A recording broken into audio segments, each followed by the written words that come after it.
13,4% do PIB direcionados a servidores públicos. É muita coisa. Você elimina uma série de investimentos que poderiam ser feitos, né?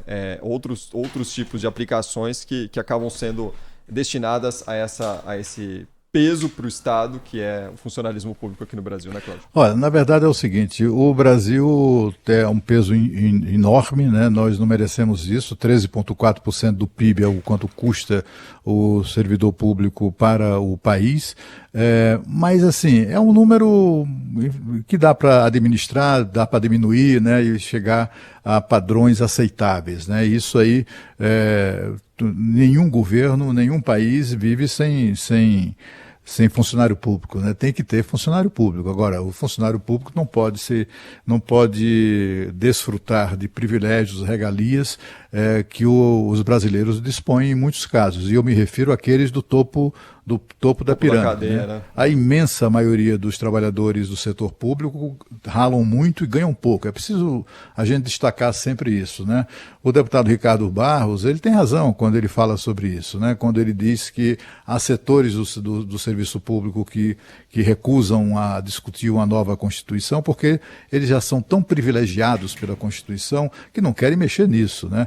Eu acho que essa que vai ser a guerra central se for levada adiante essa ideia de se convocar uma nova Constituinte.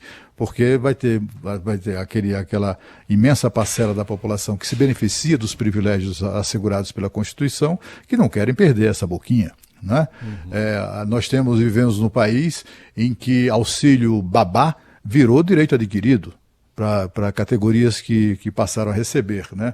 O presidente da República, que passou a vida inteira no setor público, quando chega na hora de fazer diferente, que foi para isso que ele foi eleito, vamos fazer uma reforma administrativa que não mexe nos direitos adquiridos, né? E aí, no meio desse negócio de direitos adquiridos, entra tudo, entra o auxílio babá, entra o auxílio moradia, entra o auxílio paletó, livro, auxílio jornal, né? Auxílio, Peru. Tem Auxílio Peru, a gente paga Auxílio Peru, a Estatal de Energia aqui de Brasília paga o Auxílio Peru no valor de R$ 2.860 a cada funcionário, do presidente da empresa ao mais modesto, todos ganham a mesma coisa. Um Auxílio Peru, por que é que nós, os pagadores de impostos, temos que sustentar um abuso dessa natureza, né? Aí todos esses penduricalhos acabaram incorporados, né, ao que eles chamam de direitos adquiridos. É como o Ricardo Barros diz, né? Temos uma Constituição que só tem direitos, né? Mas deveres, zero, né? A palavra dever ou deveres, essa expressão é muito pouco utilizada na nossa Constituição. Eu acho que esse levantamento da CNI é muito, muito útil, né, para que nós que pagamos a conta possamos fazer ideia mais precisa de como esse dinheiro está sendo gasto.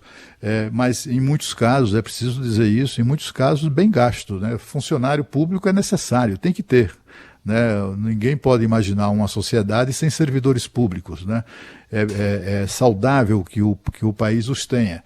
Agora, isso não pode significar a conquista como eu disse, de regalias e privilégios, e nem muito menos esses penduricalhos indecorosos que beneficiam, sobretudo, aquelas castas do servidor público que estão no topo da carreira. Só um número que eu queria destacar novamente, Cláudio, que eu acho que foi o que mais me chamou a atenção. A diferença salarial entre a iniciativa privada e o serviço público aqui no Brasil é de 67%. É muito maior o salário pago para o servidor público. Nos outros países, a média é de 16% dessa distância. Acho que diz tudo esse número. 5h24. Oi, Cláudio.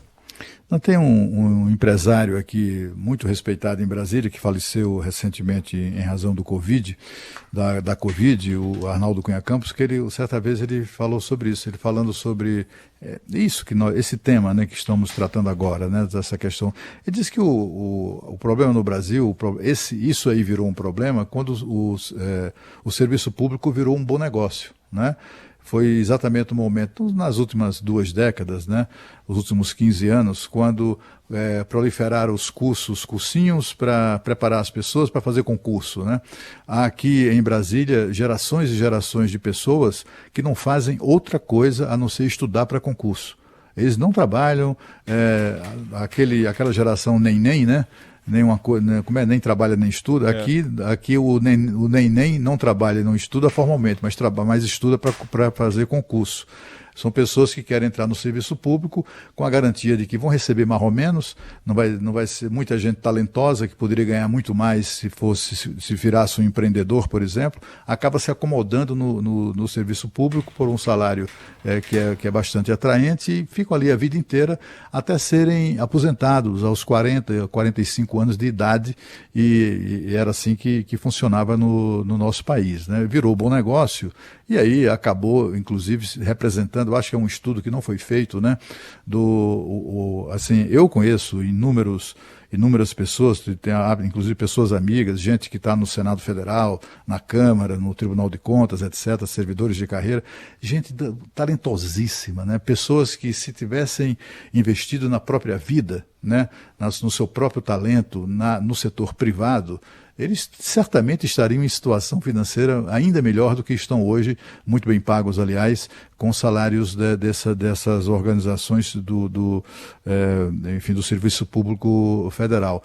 É preciso verificar, inclusive, isso, né?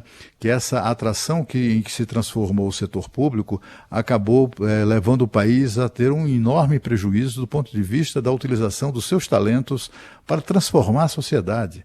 Né? São pessoas que acabaram se acomodando ali no serviço público, não precisa trabalhar muito para esperar o fim do mês chegar e ganhar a grana, botar no bolso e ali uma vez por ano faz uma viagem para o exterior, ou várias, né? Eu conheço um médico, por exemplo, que faz várias viagens para o exterior por ano, é impressionante, só penso como é que esse cara consegue, né? Mas o serviço público é uma beleza.